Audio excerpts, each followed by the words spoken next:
हम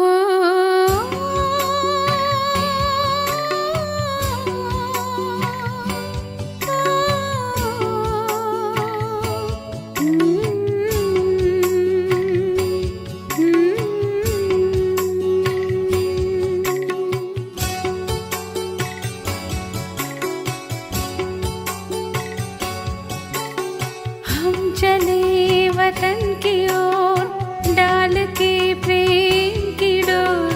हम चले वतन की ओर डाल के प्रेम की डोर। बाबा खींच रहा है आज सहज ही अपनी। ஓம் சாந்தி. 16/1/1984 அவ்யக்த பாப்தாதாவின் மகா வாக்கியம். தலைப்பு: சுயராஜ்யம் உங்களுடைய பிறப்புரிமை. இன்று பாப்தாதா ராஜ்ய அதிகாரி சபையை பார்த்து கொண்டிருக்கிறார்.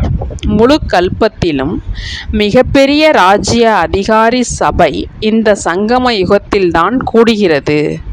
பாப்தாதா முழு உலகத்தின் பிராமண குழந்தைகளின் சபையை பார்த்து கொண்டிருக்கிறார். அனைத்து ராஜ்ய அதிகாரிகள் வரிசை கிரமமாக தன்னுடைய சம்பூர்ண நிலை என்ற ஆசனத்தில் அமர்ந்திருந்து சுயராஜ்யத்தின் ஆன்மீக போதையில் எப்படி கவலையில்லா ராஜாவாகி அமர்ந்திருக்கிறார்கள். ஒவ்வொருவரின் நெற்றியின் நடுவில் பிரகாசமாக மென்னிக்கொண்டிருக்கும் மணி எவ்வளவு அழகாக இருக்கிறது. அனைவரின் தலையில் வரிசை கிரமமான பிரகாசிக்கும் ஒளியின் கிரீடத்தை பார்த்து கொண்டிருக்கின்றார். அனைவரும் கிரீடம் அணிந்திருப்பவர்கள்தான், ஆனால் வரிசை கிரமமாக இருக்கிறார்கள். அனைவரின் கண்களில் பாப்தாதாவின் நினைவு நிரம்பியிருக்கும் காரணத்தினால் கண்களில் இருந்து நினைவின் ஒளி நாலாபுறங்களிலும் பரவிக்கொண்டிருக்கிறது. அந்த மாதிரியான அலங்கரிக்கப்பட்ட சபையை பார்த்து பாப்தாதா மகிழ்ச்சி அடைகிறார். ஆஹா, என்னுடைய ராஜ்ய அதிகாரி குழந்தைகளே, ஆஹா! இந்த சுயராஜ்யம் மாயாவை வென்றதின் ராஜ்யம் அனைவருக்கும் பிறப்புரிமையாக கிடைத்திருக்கிறது. உலகை படைப்பவனின் குழந்தைகள் இயல்பாகவே சுயராஜ்ய அதிகாரிகள். சுயராஜ்யம் உங்கள் அனைவரின் அநேக தடவைக்கான பிறப்புரிமை. இப்பொழுதைக்கானது இல்லை, ஆனால் மிக பழைய அநேக தடவைகள் பிராப்தி செய்திருக்கும் அதிகாரம் நினைவிருக்கிறதா? நினைவு இருக்கிறது தான், இல்லையா? அநேக தடவைகள் சுயராஜ்யத்தின் மூலம் உலகின் ராஜ்யத்தை அடைந்துள்ளீர்கள். நீங்கள் இரட்டை ராஜ்ய அதிகாரிகள், சுயராஜ்யம் மற்றும் உலகராஜ்யம். சுயராஜ்யம் சதா காலத்திற்காக ராஜயோகியாக இருப்பவரிலிருந்து ராஜ்ய அதிகாரியாக ஆக்கிவிடுகிறது. சுயராஜ்யம் திரிநேத்ரி, திரிகாலதரிசி, 3 உலகங்களின் ஞானம் நிறைந்தவர், அதாவது திரிலோகநாத்தாக ஆக்கிவிடுகிறது. சுயராஜ்யம் முழு உலகத்தில் கோடியில் சிலர், அந்த சிலரிலும் சிலரான விசேஷ ஆத்மா ஆக்கிவிடுகிறது. சுயராஜ்யம் தந்தையின் கழுத்து மாலை ஆக்கிவிடுகிறது. பக்தர்களின் மந்திரத்தை ஜபிக்கும் மாலை ஆக்கிவிடுகிறது. சுயராஜ்யம் தந்தையின் இதய சிம்மாசனதாரி ஆக்கிவிடுகிறது.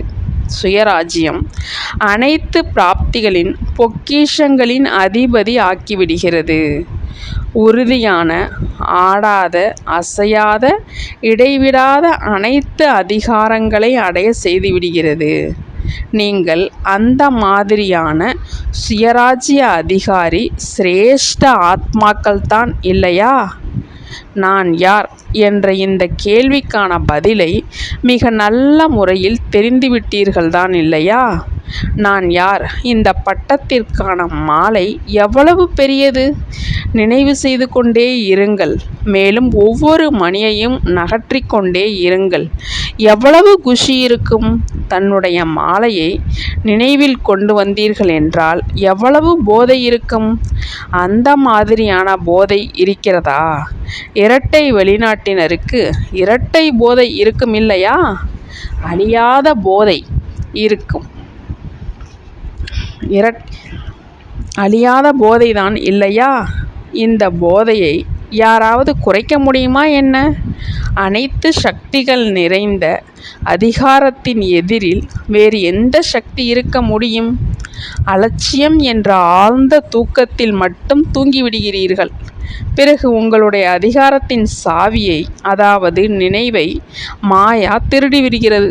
அநேகர்கள் அந்த மாதிரி தூக்கத்தில் தூங்கிவிடுகிறார்கள். என்ன நடக்கிறது என்று அவர்களுக்கு தெரியாது. இந்த அலட்சியம் என்ற தூக்கம் சில நேரம் ஏமாற்றத்தையும் கொடுத்து விடுகிறது. பிறகு நான் தூங்கிக் கொண்டிருக்கவில்லை, விழித்து கொண்டுதான் இருக்கிறேன் என்று அனுபவமும் செய்விக்கிறது. ஆனால் திருடு போய்விட்டது என்பது தெரியவில்லை. பார்க்க போனால் பிரகாசமாக ஒளிவிடும் ஜோதி சர்வசக்திவானின் அதிகாரத்தின் எதிரில் எந்த ஒரு அதிகாரமும் இல்லை. கனவில் கூட எந்த ஒரு அதிகாரமும் அசைக்க முடியாது. நீங்கள் அந்த மாதிரியான ராஜ்ய அதிகாரிகள். புரிந்ததா? நல்லது. இன்றோ சந்திக்கும் சபையில் வந்திருக்கிறோம். எப்படி குழந்தைகள் பாபாவை சந்திப்பதற்காக தன்னுடைய டர்ன், அதாவது வாய்ப்புக்காக காத்து கொண்டிருக்கிறார்கள், அதேபோல் தந்தையும் குழந்தைகளின் சந்திப்பை ஆவாகனம் செய்கிறார். தந்தைக்கு அனைத்தையும் விட மிக பிரியமான காரியமே குழந்தைகளை சந்திப்பதுதான். அது அவ்யக்த ரூபத்திலும் வியக்த ரூபத்திலும் இருக்கிறது. தந்தையின் தினசரி நிகழ்ச்சி நிரலின் விசேஷ காரியம் கண்டெடுக்கப்பட்ட அன்பிற்குரிய குழந்தைகளோடு சந்திப்பு செய்வதற்கானது. அவர்களை அலங்கரித்து பாலனை செய்து சமமாக ஆக்கி உலகத்தின் எதிரில் பொறுப்பாளர் ஆக்க வேண்டும். இந்த காரியம்தான் தினசரி இருக்கிறது. பாபா இதில் மிகவும் பிஸியாக இருக்கிறார். விஞ்ஞானிகளை தூண்டுதல் செய்கிறார் என்றாலும் அதுவும் குழந்தைகளுக்காகத்தான். பக்தர்களுக்கு பாவனையின் பலனை கொடுக்கிறார் என்றாலும் குழந்தைகளுக்காகத்தான். குழந்தைகளை முன்னுக்கு வைக்கிறார். பிந்துவையோ யாரும் தெரிந்திருக்கவில்லை. தேவி தேவதைகளைத்தான் தெரிந்திருக்கிறார்கள். பக்தர்களின் எதிரிலும் குழந்தைகளைத்தான் பிரத்யட்சம் செய்கிறார். அனைவரையும் முக்தியில் அழைத்து செல்கிறோம் என்றாலும் குழந்தைகள் உங்களுக்கு சுகம் சாந்தி நிறைந்த ராஜ்யம் கொடுப்பதற்காகத்தான். நல்லது. அந்த மாதிரி சதா காலத்திற்குமான சுயராஜ்ய அதிகாரி எப்பொழுதும் உறுதியான, இடைவிடாத, ஆடாத நிலையில் நிலைத்திருக்கக்கூடிய, எப்பொழுதும் ஆன்மீக போதையில் அழியாது இருக்கக்கூடிய இரட்டை ராஜ்ய அதிகாரி பாப்தாதாவின் கண்களில் நிரம்பியிருக்கும் கண்ணின் மணிகளுக்கு பாப்தாதாவின் அன்பு நினைவுகள் மற்றும் நமஸ்காரம். ஓம் சாந்தி. तो बच्चों को तो सर्विस करनी है जो बाबा कहते हैं। सबको ये बताओ कि देखो तुम्हारा एम एंड ऑब्जेक्ट ये है, एक गीता है बढ़िया, ये राजयोग है ना बच्चे। कैसे है राजयोग? बिल्कुल सहज है कि बाप को याद करो तो ये वैसा मिलेगा तुमको। ओम शांति।